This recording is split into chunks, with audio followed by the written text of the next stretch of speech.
Good morning. Good morning. Welcome to the Unbounded Conversations. So, you have been working with AI. We've already had a conversation before this where we discovered you have an interesting background. Yeah, being a lawyer, being an engineer.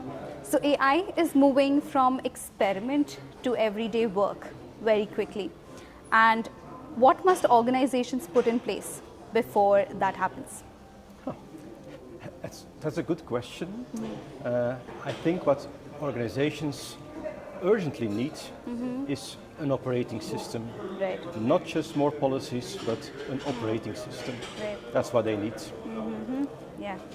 So when a leadership team says that we need an AI policy, which, what is the most important question that they should be asking first? Yeah. I understand that they ask the question. It feels natural, it's Right. like instinct, but still I think it's the wrong question. Right. What they actually care about is leadership teams, they want to have something to make it manageable. Right. And they should, that's their Right. task. But a document, a policy, never manages anything.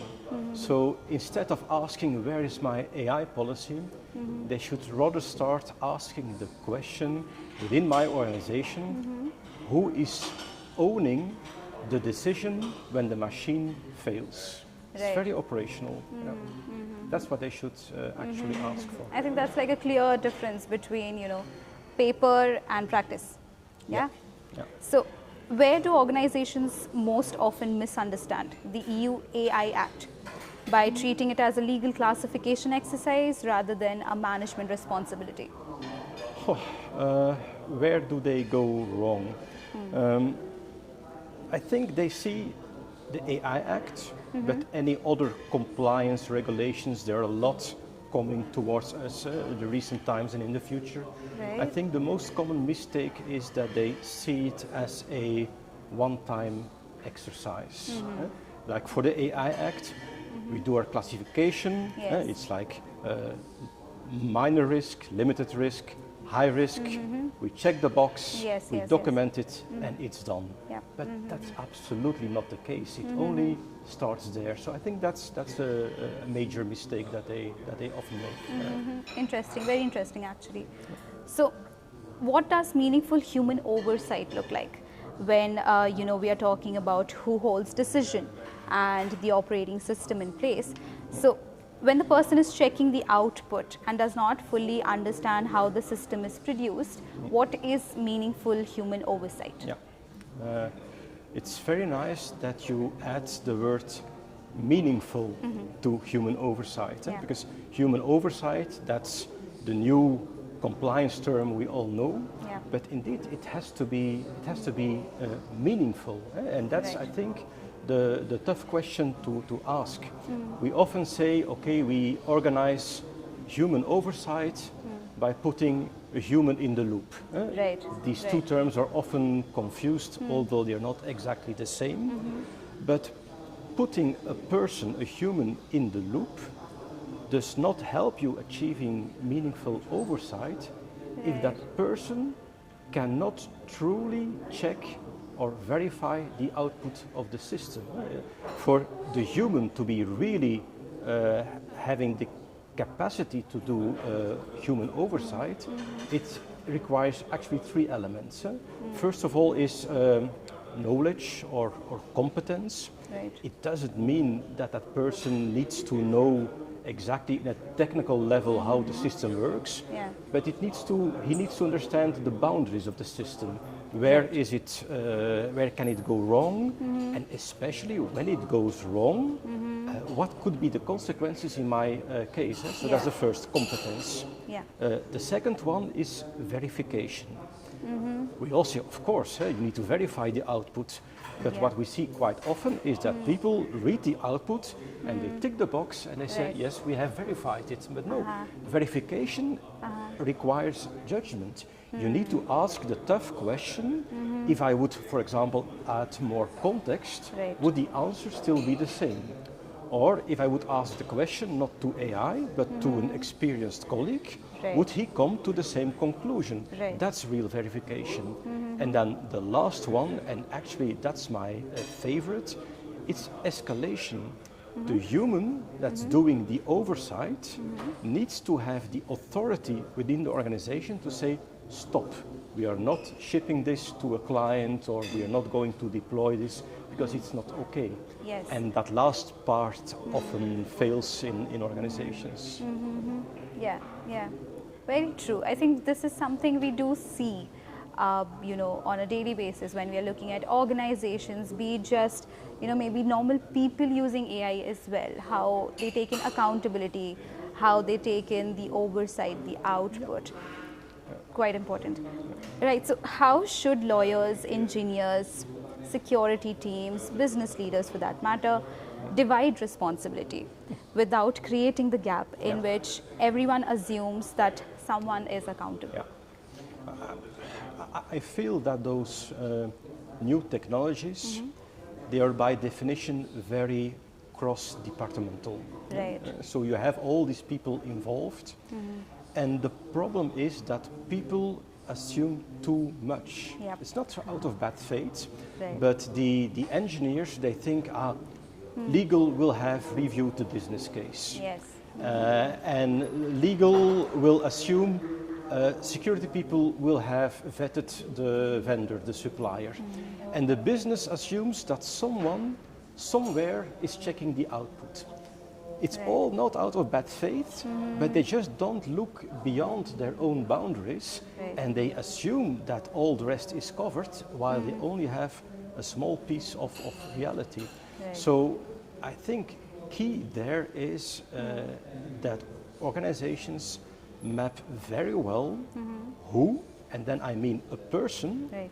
is responsible for every step in the decision process. Not a department or not a group, but a name.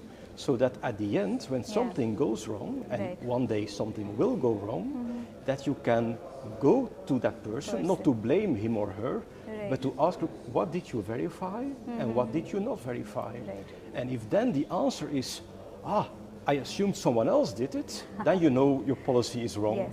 Yes, exactly that. I think I remember our conversation, when we did the podcast as well.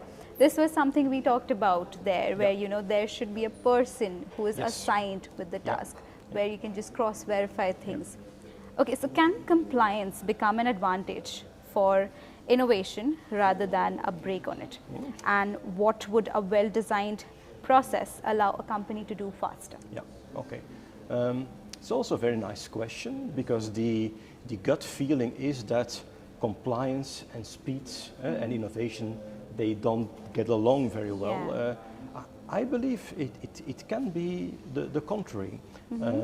And a good example actually is the European AI Act. Right. When it Right. was voted and published and it came into practice, people were saying, oh my God, Europe is shooting in its foot, it will slow down the AI adoption. So that was the general style of comments. But what I see, for example, for European in-house legal departments, the adoption rate of AI is enormous. It's bigger than the US. Right. And I would say that's not despite the AI Act, but partly because of the AI Act. And what do I mean with that? For a general counsel or a head of legal, it gives a lot of comfort to have a regulation that says, this we can do this, we cannot do that, Right. so let's build our business case to make an investment and deploy AI. And why is that so important? We lawyers, we're a little bit risk averse, so we like to operate within a very delimited field. So, but once that field exists, we know what we can do and what we cannot do, we can move very quickly, because we don't have to have the same conversations about risk over and over again with every use case. Right. So compliance can be something good. Yeah. Oversight and, just foreseeing things as well, where you are, like Yes. you outlined, looking outside of your boundary. Yeah. So what verification duty should every professional accept before relying on AI generated work that may affect another person, an institution, or the market? I think very important when deploying AI, you need to have the literacy that you know how the system works, where it might fail, but above all, you need to ask yourself the question, will I stand behind this, Right. even if later it's proven that I was wrong in trusting it? And that question is a question that people tend to skip because it's not Yes. comfortable. Yes, But yes. unless we are using AI in our private life to make nice drawings or, I don't know, to translate something, whatever, Yeah, if you use it professionally, it's your damn professional liability to check and to stand behind your output. Yes. You need to verify or you need to deploy verification, not because you're afraid I might get caught. You need to do it because if you're wrong in trusting the system, it's Yes. your professional liability, Right. and that's very important. Right. Where you put your client's trust at risk itself. Absolutely, yeah. Because we say indeed it needs to be ethical AI, but Right. above all, trustworthy AI. So a human needs to stand behind it. Right.